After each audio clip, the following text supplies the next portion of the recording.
Welcome student. আজকে যে বিষয়টি আমি তোমাদের সঙ্গে শেয়ার করতে যাচ্ছি সেটি হচ্ছে অ্যাসিড বৃষ্টি সংক্রান্ত কিছু তথ্য বা অ্যাসিড রেন, যাকে আমরা ইংরেজিতে বলে থাকি। তোমরা যারা মাধ্যমিক পরীক্ষার্থী এবং তোমরা যারা উচ্চ মাধ্যমিক পরীক্ষার্থী, তোমাদের উভয়ের জন্য আজকের ভিডিওটি খুব গুরুত্বপূর্ণ। এছাড়াও তোমরা যারা নিট পরীক্ষার জন্য প্রস্তুতি নিচ্ছ, তোমরাও খুব ভালো করে ভিডিওটিকে লক্ষ্য করো। এখান থেকে বিভিন্ন রকম ভাবে প্রশ্ন আসে। আশা করি তোমাদের সকলের জন্য এই ভিডিওটি আজকে গুরুত্বপূর্ণ। এছাড়াও বিভিন্ন কম্পিটিটিভ পরীক্ষার জন্য এখান থেকে বিভিন্ন রকমের প্রশ্ন আসে। তাই সকলেই আজকে ভিডিওটিকে ভালো করে লক্ষ্য করো। যদি তোমাদের এই সংক্রান্ত কোনো প্রশ্ন থাকে, তোমরা কমেন্ট বক্সে এসে প্রশ্ন করবে, আমি তোমাদের প্রত্যেকের উত্তর দিয়ে দেবো। তাহলে ভিডিওটি শুরু করা যাক। অ্যাসিড বৃষ্টি। অম্ল বৃষ্টি কথাটির অর্থ হলো অম্ল বা অ্যাসিড মিশ্রিত বৃষ্টি।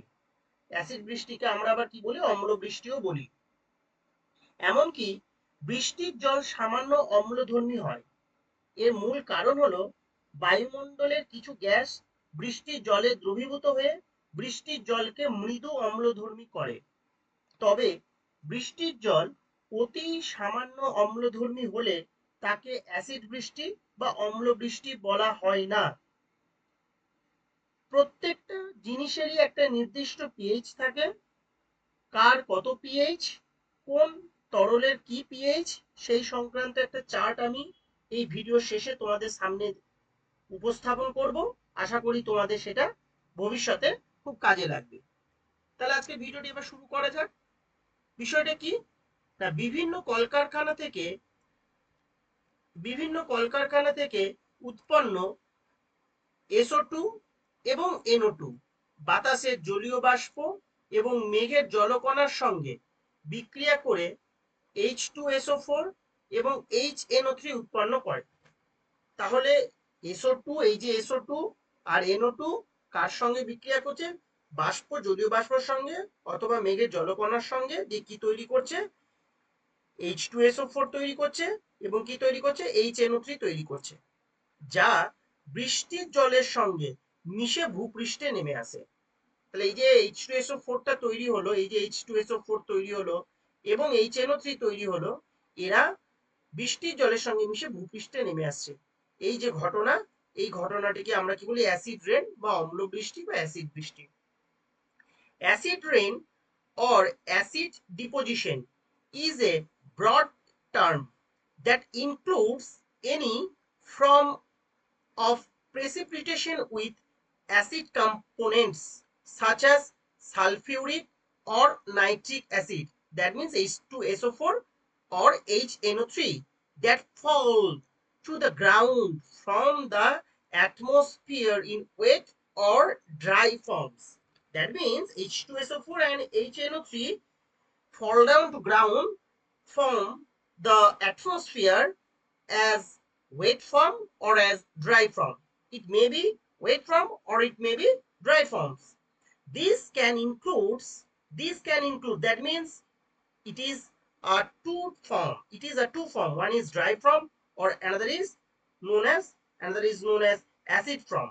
Okay, so that is acid form means though both are acids. One is dry form and wet form. This is wet form and this is dry form. Okay, this includes rains, snow, fog, hills, or even dust that is acidic. তাহলে এই যে H2SO4 টা তৈরি হলো আর HNO3 তৈরি হলো, সেটা হয় ওয়েট ফর্মে অথবা ড্রাই ফর্মে, কিন্তু অ্যাটমসফিয়ার থেকে নিচে নেমে আসছে, ভূপৃষ্ঠে নেমে আসছে। তাহলে সেগুলি কি কি? তাহলে কোনটা ওয়েট ফর্ম থাকছে, কোনটা ড্রাই ফর্ম থাকছে? আশা করি তোমরা বিষয়টাকে বুঝতে পারলে।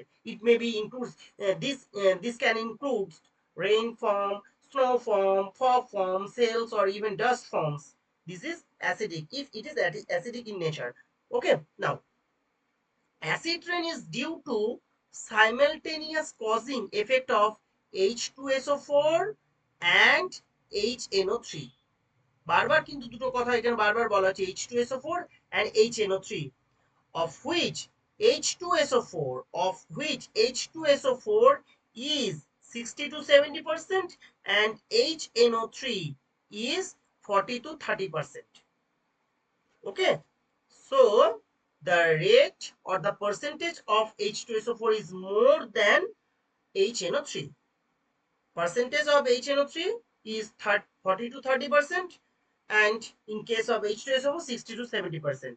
এটা 30 to 40%. Okay, চলো next unscientific and rapid industrializations are increased acid rain. This is the most important reasons for acid rain.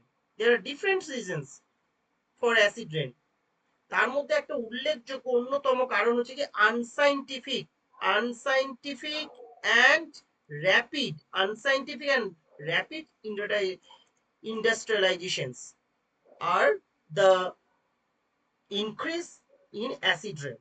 Okay, so the pH of acid rain approx 5.65 or lower 5.65. Acid রেনের একটা pH কি, pH of acid rain, এটা কিন্তু মাথায় রাখতে হবে। PH of acid rain 5.65 or lower. এখানে আমি দেখো একটা ছবি তোমাদের জন্য রেখেছি। ছবিটা কি দেখতেই পাচ্ছ, কি অ্যাসিড রেন পাথওয়ে। কি করে অ্যাসিড রেনটা হচ্ছে, আমি একটু কালারটা চেঞ্জ করে নিই যাতে তোমাদেরকে বোঝাতে পারি। ওকে, বেশ, তাহলে দেখতেই পাচ্ছ কি এটা হচ্ছে অ্যাসিড ড্রেনের পাথওয়েটা দেখানো হয়েছে। দেখো বিভিন্ন 1 2 3 এখানে পয়েন্টস করে দেখানো হয়েছে। দেখো এই যে 2 যতগুলি দেখতে পাচ্ছি আমরা, মানে কি এটা অ্যাসিড ফর্ম হয়, মানে বৃষ্টি হয়ে নিচের দিকে নেমে আসছে। 3 হচ্ছে কি, এই দেখো মেঘ সেখান থেকে বৃষ্টির দিকে নেমে আসছে। এখানে কি আছে, SO2 NO2, এগুলির সঙ্গে কি এই যে বৃষ্টির জল মিশে গিয়ে কি পৃথিবী পৃষ্ঠে ভূপৃষ্ঠে নেমে আসছে। আর এখান থেকে দেখো অ্যারো সাইন দেয়, যেমন এখানে ইন্ডাস্ট্রি, এটা হচ্ছে একটা ইন্ডাস্ট্রিকে এখানে বোঝানো হয়েছে। এখান থেকে এই যে গ্যাসগুলি SO2 NO2 এইগুলি সব কি হচ্ছে, বের হচ্ছে, যা বায়ুমণ্ডলে গিয়ে মিশছে। আবার বায়ুমণ্ডল থেকে কি, যখন এই যে বৃষ্টি, এখানে 3 নাম্বার যে দেখানো হয়েছে দেখো বৃষ্টি, এই যে বৃষ্টি মেঘ থেকে যখন বৃষ্টি হয়ে নেমে আসছে, তখন এই যে জিনিসগুলি যেগুলি কলকারখানা থেকে বেরোলো, সেখান থেকে আবার এদের সঙ্গে মিশে পৃথিবী পৃষ্ঠে নেমে আসছে। কোথায় কোথায় যাচ্ছে দেখো, এদের চার মানে কোথায় ভূপৃষ্ঠে আসছে, মাটিতে যাচ্ছে, জলে যাচ্ছে, মানে এগুলো সব এফেক্ট হচ্ছে কোথায়, অ্যাকোয়াটিক সিস্টেমকে এফেক্ট করছে, সয়েল সিস্টেমকে এফেক্ট করছে, টেরেস্ট্রিয়াল সিস্টেমকেও এফেক্ট করছে। ওকে, তাহলে আমরা এবার এই ভিডিও যেটা পরবর্তী স্লাইড, সেই স্লাইডে আমরা যাই। এখানে দেখো কি লেখা রয়েছে, এখানে লেখা রয়েছে কজ অফ অ্যাসিড রেন, অর্থাৎ অ্যাসিড বৃষ্টির কারণ কি। Cause of acid rain, acid বৃষ্টিতে আমি বারবার বললাম যে একাধিক কারণ আছে, তোমার কয়েকটা গুরুত্বপূর্ণ কারণ আমি তোমাদের সামনে কিন্তু তুলে ধরেছি। আর এখানে দুটো রিয়াকশন দেখানো হয়েছে, রিয়াকশন দুটো খুব ভালো করে দেখে রাখবে যারা ক্লাস 10 এবং ক্লাস 12 এর স্টুডেন্ট। খুব ইম্পর্টেন্ট কিন্তু, বারবার বলছি, ক্লাস 10 এবং ক্লাস 12 এর জন্য এই রিয়াকশনটা কিন্তু খুব ইম্পর্টেন্ট। আর এই রিয়াকশনটা অবশ্যই তোমরা নিজের জন্য প্রস্তুতি নিচ্ছ, তোমরাও কিন্তু খুব ভালো করে দেখে রাখো আর কি। কারণ কোনো একটা স্টেপকে হয়তো দেখবে জ্যাম করে কিছু একটা লিখে দিল, সেই পরবর্তী স্টেপটা কি হবে, বা সেখানে কোনো একটা কিছু ABCD লিখে দিল, তাহলে ABCD কে তোমাদের আইডেন্টিফাই করতে হবে। এরকম কিন্তু MCQ বিভিন্ন রকম প্রশ্ন হয়। কজ অফ অ্যাসিড রেন, দেখো acid rain due to human activities, বারবার বলা হচ্ছে কি ডিউ টু হিউম্যান অ্যাক্টিভিটিস। আরেকটা কথা একটু আগে বলা হলো কি ইন্ডাস্ট্রিয়ালাইজেশনস। ওকে, যেটা আমি প্রথমে দেখো এখানে লিখে দেওয়া হয়েছে ইন্ডাস্ট্রিয়াল এমিশনস, মানে ইন্ডাস্ট্রিয়াল এমিশনস, SO2 NO2, এই যে এইগুলি কিন্তু বেরিয়ে আসছে কোথা থেকে না, ইন্ডাস্ট্রি থেকে বেরিয়ে আসছে। এছাড়াও কি রয়েছে, number 2 fossil fuel combustions, number 3 কি হচ্ছে power plants, number 4 vehicles emissions, next deforestation, next waste waste incinerations, next chemicals manufacturing, next mining activities. তাহলে এই যে যতগুলি আমরা এখানে দেখতে পাচ্ছি, এই প্রত্যেকটাই কিন্তু পিছনে কারণ হচ্ছে কি modern civilization or human activities. সেটা আমরা ইন্ডাস্ট্রি বলি, বা ফসিল ফুয়েল বলি, পাওয়ার প্ল্যান্ট বলি, ভেহিকলস বলি, ডিফরেস্টেশন বলি, যাই বলি না কেন, প্রত্যেকটার পিছনেই কিন্তু কারণ হচ্ছে কি হিউম্যান অ্যাক্টিভিটিস বা মডার্ন সিভিলাইজেশন, আধুনিক সভ্যতা। যত সময় গেছে মানুষ তত আধুনিক হয়েছে, সভ্যতা তত আধুনিক হয়েছে, আমরা যত আধুনিক হয়েছি, সভ্যতা যত আধুনিক হয়েছে, পরিবেশ তত সমস্যায় পড়েছে। আজকে পরিবেশের বিভিন্ন সমস্যা আছে, বিভিন্ন রকমের দূষণ আছে, যেমন এয়ার পলিউশন, নয়েজ পলিউশন, তারপরে ওয়াটার পলিউশন, যাই বলি না কেন, সয়েল পলিউশন, প্রত্যেকটার পিছনেই কিন্তু হিউম্যান অ্যাক্টিভিটিস আছে। আর এই অ্যাসিড রেন আমাদের বায়ু, সরি আমাদের, হ্যাঁ, বায়ু দূষণ প্লাস মৃত্তিকা দূষণের জন্য কিন্তু কারণ। এটা কিন্তু মাথায় রাখতে হবে। বিভিন্ন রকমের দূষণের জন্য, বায়ু দূষণের জন্য। আর যে সকল পদার্থ এই দূষণ করছে তাদেরকে আমরা দূষক পদার্থ বলি, পলিউটেন্টস বলি। বেশ, তাহলে আমি প্রথম থেকে যেটা বলে আসছিলাম, দেখো কি রয়েছে, এই যে সালফার ডাই অক্সাইড, তার সঙ্গে অক্সিজেন যুক্ত হলো, এটা কিন্তু কি ইন্ডাস্ট্রি থেকে বেরিয়ে এলো, এটা ইন্ডাস্ট্রি থেকে বেরিয়ে এলো। আর অ্যাটমসফিয়ারে এটা রয়েছে, তার সঙ্গে কি হলো, কম্বাইন করলো, দিয়ে কি তৈরি করলো, তৈরি করলো sulphur try oxide, sulphur try oxide 2SO3। এই যে সালফার ট্রাই অক্সাইড, এই সালফার ট্রাই অক্সাইড আবার কি হচ্ছে, এটা যে বৃষ্টির জল বা জলকণা যেটা রয়েছে মেঘের মধ্যে, তার সঙ্গে কি করলো, রিয়াক্ট করলো, দিয়ে কি তৈরি করলো, দিয়ে তৈরি করলো তোমার অ্যাসিড। কি অ্যাসিড, সালফিউরিক অ্যাসিড, যেটা বৃষ্টির সঙ্গে ভূপৃষ্ঠে নিচে নেমে আসছে। এখানে দেখো কি লেখা আছে, এখানে আছে নাইট্রোজেন অক্সাইড, দেখো লেখা আছে, ঠিক আছে, monoxide, nitrogen monoxide 2NO plus oxygen, এটাও বাতাসে রয়েছে। আচ্ছা, এগুলো কিন্তু সব বেরিয়ে আসছে কোথা থেকে, ইন্ডাস্ট্রি থেকে। এটা ইন্ডাস্ট্রি থেকে বেরিয়ে আসছে, এটা ইন্ডাস্ট্রি থেকে বেরিয়ে আসছে। দেখি তৈরি করছে নাইট্রোজেন ডাইঅক্সাইড 2NO2। ওকে, এই 2NO2 আবার কি করছে, ওয়াটারের, এটা হচ্ছে বৃষ্টির জলটা, এর সঙ্গে বিক্রিয়া করে কি তৈরি করছে, HNO3, কি নাইট্রিক অ্যাসিড তৈরি করছে। ওকে, আর HNO2 তৈরি করছে নাইট্রাস অ্যাসিড। তাহলে এগুলি যখন আবার পৃথিবী পৃষ্ঠে নেমে আসছে, সেগুলি অ্যাসিড রেন হিসাবে কিন্তু নেমে আসছে। আমরা পরবর্তী যে স্লাইডটা আছে এই ভিডিওর পরবর্তী এবং শেষ যে স্লাইড, সেটাকে আমরা লক্ষ্য করি। এখানে কি লেখা রয়েছে দেখো, effect of acid rain. Acid রেনের প্রভাব কি, অ্যাসিড রেনের একাধিক প্রভাব আছে, বিশেষ করে ক্লাস 10 এবং 12 এর স্টুডেন্টদের জন্য কিন্তু এই পয়েন্টটা খুব খুব ইম্পর্টেন্ট। ক্লাস 10 এর জন্য, 12 এর জন্য বলি, অ্যাসিড রেনের প্রভাব যদি তোমাদেরকে লিখতে দেয়, আর তোমরা তো জানো নিটে তো লেখার কিছু থাকে না, নিটে তোমাদের এমসিকিউ টাইপের প্রশ্ন সবই, এখান থেকে কিন্তু বিভিন্ন রকম এমসিকিউ কিন্তু হয়। আমি বলছি কোন জায়গা থেকে নিটের জন্য এমসিকিউ আসতে পারে, আমি পরেই বলছি আর কি। কিন্তু বড় প্রশ্ন হিসাবে ক্লাস 10 এবং 12 এর স্টুডেন্টদের জন্য কিন্তু এটা খুব ইম্পর্টেন্ট অংশ এই ভিডিও। বারবার আমি বলছি, তোমাদের যারই যেরকম ভাবে আসুক না কেন ক্লাস 10 বা 12 এর, এই পয়েন্টগুলি কিন্তু ব্যাখ্যা করবে উইথ এক্সাম্পল। বারবার কিন্তু আমি বলছি উইথ এক্সাম্পল। প্রথম যে এফেক্টটা বলা হয়েছে সেটা কি, এফেক্ট অন সয়েল, সয়েলের উপর কি প্রভাব প্রভাব পড়ছে। দেখো, যখন যে অ্যাসিডটা তৈরি হলো, সেই অ্যাসিডটা বৃষ্টি আকারে পৃথিবী পৃষ্ঠে নেমে আসছে, এবং এই যে অম্ল বৃষ্টি বা অ্যাসিড বৃষ্টি মাটিকে কি করছে, আম্লিক করে তুলছে। এই মাটি যখন আম্লিক হচ্ছে, যার ফলে এমজি এবং সিএ, এই জাতীয় যে নিউট্রিয়েন্টস আছে তার অভাব ঘটছে। তাহলে কি বললাম, এমজি অ্যান্ড সিএ।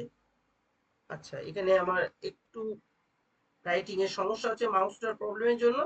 তাহলে একটা আমি কি বললাম, এমজি, ম্যাগনেসিয়াম এবং ক্যালসিয়াম সিএ, এর সমস্যা হচ্ছে কোথায়, অ্যাসিড রেনে যখন সয়েলে এফেক্ট করছে, এই নিউট্রিয়েন্টের অভাব ঘটছে। এর ফলে মাটি কি হচ্ছে, তার ফার্টিলিটি হ্রাস পাচ্ছে বা উর্বরতা কমে যাচ্ছে, এবং যে ক্রপগুলি তৈরি হয় বা শস্যগুলি তৈরি হয় তার উৎপাদনে সমস্যা হচ্ছে, এবং উদ্ভিদের বৃদ্ধিতেও সমস্যা হচ্ছে। এই যে এক্সাম্পল, বারবার আমি বললাম না যে শুধু পয়েন্টগুলি দিলে হবে না, পয়েন্টগুলির সঙ্গে কিন্তু এক্সাম্পল দিতে হবে মাস্ট। নেক্সট হচ্ছে কি, ফরেস্টের ওপরে এবং ভেজিটেশনের ওপরে কি প্রভাব ফেলছে। ফরেস্ট এবং ভেজিটেশন, অরণ্য এবং গাছপালার উপরে কি প্রভাব প্রভাব পড়ছে। অ্যাসিড বৃষ্টি মাটির পাশাপাশি বিভিন্ন রকমের গাছপালারও ক্ষতি করছে। খাদ্যশস্যের উপরে জীবসার এবং চুন প্রয়োগের মাধ্যমে তাদের অ্যাসিড বৃষ্টির হাত থেকে রক্ষা করা যায় বা রক্ষা করা সম্ভব। শস্য ক্ষেতে লাইমস্টোন প্রয়োগ করে মৃত্তিকার উর্বরতা বৃদ্ধি করা হয়, তবে এর পিএইচ স্থায়ী করা হয় এই যে অ্যাসিড বৃষ্টির ফলে। দেখো, এই যে বারবার বলা হচ্ছে না যে ফরেস্টের উপর এবং ভেজিটেশনের উপরে কি প্রভাব পড়ছে, যখন এই যে অ্যাসিড বৃষ্টি হচ্ছে, তখন উদ্ভিদের ক্লোরোফিল গুলি কি হচ্ছে, নষ্ট হয়ে যাচ্ছে। উদ্ভিদের একদিনে যদিও এটা হয় না, এটা বারংবার বারংবার হতে হতে উদ্ভিদের ক্লোরোফিল বিনষ্ট হচ্ছে, যার ফলে সালোকসংশ্লেষে ব্যাহত হচ্ছে। এক্সাম্পল কথা বারবার আমি বললাম। এর ফলে কি হচ্ছে, ফরেস্টে বা বনভূমির যে গাছপালা আছে সেগুলো নষ্ট হয়ে যাচ্ছে, পাতা নষ্ট হয়ে যাচ্ছে, পাতা বাদামি বর্ণ হয়ে যাচ্ছে, পাতা কুঁকড়ে যাচ্ছে। তাহলে একটা ফরেস্টের গাছের যদি সালোক সংশ্লেষের সমস্যা হয়, তাহলে সেই ফরেস্টারকে অস্তিত্ব থাকবে একটা সময় পরে? থাকবে না। আচ্ছা, এটা কিন্তু আবার প্রাণীদের উপরও এফেক্ট ফেলছে। বিভিন্ন রকম প্রাণী, একটু আগে একটা ছবি তোমাদের দেখিয়েছিলাম যে বৃষ্টির জল কিভাবে মাটি মাটিকে নষ্ট করছে, স্থলভূমিকে নষ্ট করছে এবং জলভূমিকে নষ্ট করছে। তাহলে প্রাণীদের প্রভাবটা কি হচ্ছে? জলাশয়ে জলের অম্লত্ব বৃদ্ধি পাচ্ছে, ফলে মাছের যে ডিম, মাছ যে জলে ডিম পাচ্ছে সেই ডিম নষ্ট হচ্ছে। আর এই ডিম নষ্ট হওয়ার ফলে মাছের উৎপাদন ক্ষমতা কমে যাচ্ছে, মাছের উৎপাদন কমে যাচ্ছে।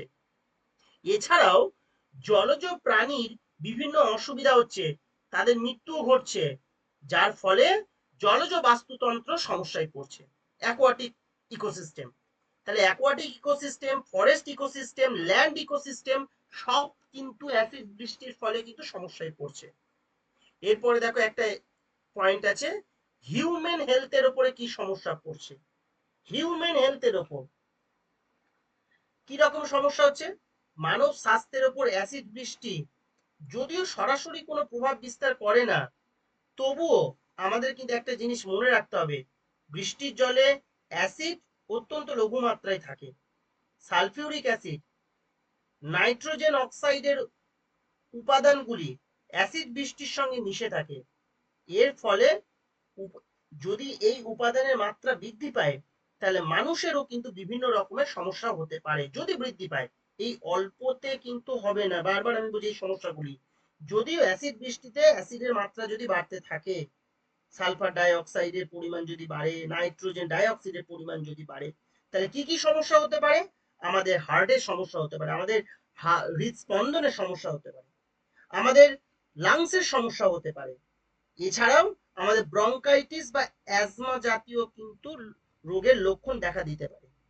তাহলে অ্যাসিড বৃষ্টি যে সরাসরি মানুষের কোনো সমস্যা করবে, অ্যাজ সাচ কিন্তু সেরকম কোনো মানে খুব সমস্যা কিন্তু নেই। কিন্তু যদি কোনো কারণে এই অ্যাসিড এই বৃষ্টির সঙ্গে যদি এসও2 পরিমাণ এবং NO2 পরিমাণ যদি উত্তরোত্তর বৃদ্ধি পেতে থাকে, তাহলে একটা সময় কিন্তু আমাদের হার্টের সমস্যা হতে পারে, লাংসের সমস্যা হতে পারে, অ্যাজমা বা ব্রঙ্কাইটিস জাতীয় রোগের কিন্তু লক্ষণ দেখা দিতে পারে।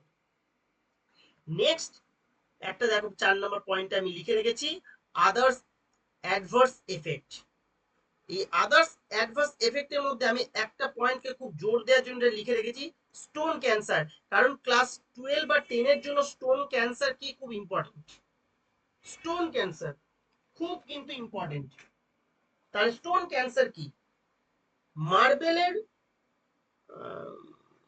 দেখো আমি এখানে লিখে রেখেছি, স্টোন ক্যান্সার এমন একটি ঘটনা যেখানে অ্যাসিড বৃষ্টির কারণে পাথর বা মার্বেলের বিবর্ণতা ঘটে। এটি মার্বেলের ক্যান্সার নামে পরিচিত। অ্যাসিড বৃষ্টিতে উপস্থিত উপস্থিত দূষণকারীরা তাদের রং পরিবর্তন করতে পাথরের সাথে বিক্রিয়া করে। তার মানে হচ্ছে মার্বেলের যে স্থাপত্যগুলি রয়েছে বা স্মৃতিসৌধ আছে আমাদের দেশে বা বিশ্বে বিভিন্ন জায়গায়, মার্বেলের স্থাপত্য এবং স্মৃতিসৌধের সৌধ আছে, এগুলি ক্ষয় হচ্ছে এবং এর যে উজ্জ্বলতা সেটা হ্রাস পাচ্ছে, মানে বিবর্ণ হয়ে যাচ্ছে।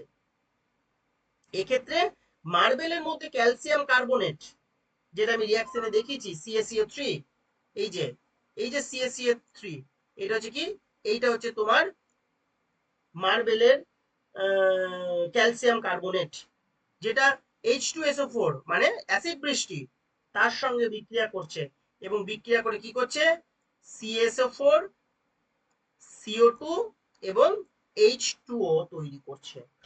তাহলে এই ক্ষেত্রে মার্বেলের ক্যালসিয়াম কার্বনেট অম্ল বৃষ্টির সঙ্গে বিক্রিয়া করে CaSO4 তৈরি করছে। অ্যাসিড বৃষ্টির ফলে বিভিন্ন রকম স্মৃতিসৌধের কিন্তু উজ্জ্বলতা আস্তে আস্তে কি হচ্ছে, হারিয়ে ফেলছে বা বিবর্ণ হয়ে যাচ্ছে। দেখো একটা ছবি আমি তোমাদেরকে এখানে দিয়েছি, একটা একটা একটা ছবি আমি এখানে তোমাদের জন্য দিয়েছি, 1 মিনিট। হ্যাঁ, আচ্ছা, তাহলে ছবিটা তোমরা দেখতেই পাচ্ছ। সেই ছবিটা কি না, ছবিটা হচ্ছে তোমার আহ, একটা তাজমহলের ছবি দেওয়া আছে, দেখো তাজমহলের ছবি, সেখানে একটা দিক দেখানো যেখানে লেখা আছে দেখো, before and after effect of acid rain on the Taj Mahal. এই দিকের উজ্জ্বলতা দেখো আর এই দিকের উজ্জ্বলতা দেখো, এই এই যে এফেক্টটা পড়ছে, বিবর্ণ হয়ে যাচ্ছে। এই বিবর্ণতা আসছে কিন্তু কার জন্য? এই যে ক্যালসিয়াম CSO4 সালফেটের যে লেয়ারটা পড়ছে বা স্তরটা পড়ছে, সেই কারণের জন্য কিন্তু হচ্ছে। কেমন? তাহলে এই রকম স্মৃতিসৌধেরও কিন্তু বিভিন্ন রকমের সমস্যা তৈরি হচ্ছে। আজকের দিনে আজকের দিনে অ্যাসিড বৃষ্টির ফলে আমাদের কলকাতার যে ভিক্টোরিয়া মেমোরিয়াল আছে, কলকাতায় যে ভিক্টোরিয়া মেমোরিয়াল আছে সেটাও কিন্তু ক্ষতিগ্রস্ত হচ্ছে এবং বিবর্ণ হচ্ছে। শুধু তাজমহল হচ্ছে তা নয়, ভিক্টোরিয়া মেমোরিয়ালেরও কিন্তু বিবর্ণতা কিন্তু তৈরি হচ্ছে আর কি, ডিউ টু অ্যাসিড রেন। দেখো একটু আগে আমি বলেছিলাম একটা পিএইচ স্কেল তোমাদের জন্য আমি রেখেছি, সেটা হচ্ছে কি, দেখতেই পাচ্ছ এই পিএইচ স্কেলে এখানে দেখো একটা চিহ্ন দেওয়া আছে, এগুলো হচ্ছে অ্যাসিডিক, 0 থেকে একদম 7, 7 8 থেকে একদম 14 পর্যন্ত দেখানো হয়েছে। দেখো এই জিরো, এটা কি জিরো পিএইচ হচ্ছে, দেখো ব্যাটারির পিএইচ, দেখো এখানে লেখা রয়েছে পিএইচ 2 পর্যন্ত কি হচ্ছে লেমন জুস, তারপরে হচ্ছে কি 2.5 সোডা, তারপরে দেখো এখানে প্রত্যেকটা আলাদা আলাদা করে কিন্তু দেওয়া আছে, দেখলে বুঝতে পারবে। এই যে দেখো 8 যেটা দেওয়া হচ্ছে, এই যে 8, কেমন, এই যে এখানে একটা এইটা দেওয়া হচ্ছে 8 বা 8.1, এটা হচ্ছে সি ওয়াটার, এটা হচ্ছে সি ওয়াটার। আর এই যে পিএইচ কি 7, এই 7 এ হচ্ছে কি ডিস্টিল ওয়াটার। আচ্ছা 5.6, 5.6 মানে ইন বিটুইন দিস, এই দেখো এখানে মেক করা আছে দেখতেই পাচ্ছ, এটা হচ্ছে কি 5.6 ক্লিন রেন, ক্লিন রেন। আচ্ছা এইখানে দেখো 4 and 5 এর মাঝখানে একটা দেয়া আছে, 4 and 5 এর মাঝখানে, যেটাকে আমরা কি বলছি, অ্যাসিড রেনের জন্য। এই যে 4.3, এটা হচ্ছে কি অ্যাসিড রেনের জন্য। তাহলে এই একটা স্কেল দেওয়া আছে, এই স্কেলে কিন্তু বিভিন্ন রকমের লিকুইডের পিএইচ কত সেটা দেখানো হয়েছে আর কি। তাহলে রেনের পিএইচ কিন্তু এই যে 5.5665 এর কথা একটু আগে আমি বলেছি, কিন্তু অ্যাসিড রেনে কিন্তু আরো নিচে নেমে যাচ্ছে, কম হয়ে যাচ্ছে। তাহলে আজকে এটাই তোমাদের সঙ্গে শেয়ার করা ছিল। যদি এই সংক্রান্ত তোমাদের কোনো প্রশ্ন থাকে তোমরা কমেন্ট বক্সে এসে প্রশ্ন করবে, আমি তোমাদের প্রত্যেকেরই উত্তর দিয়ে দেবো।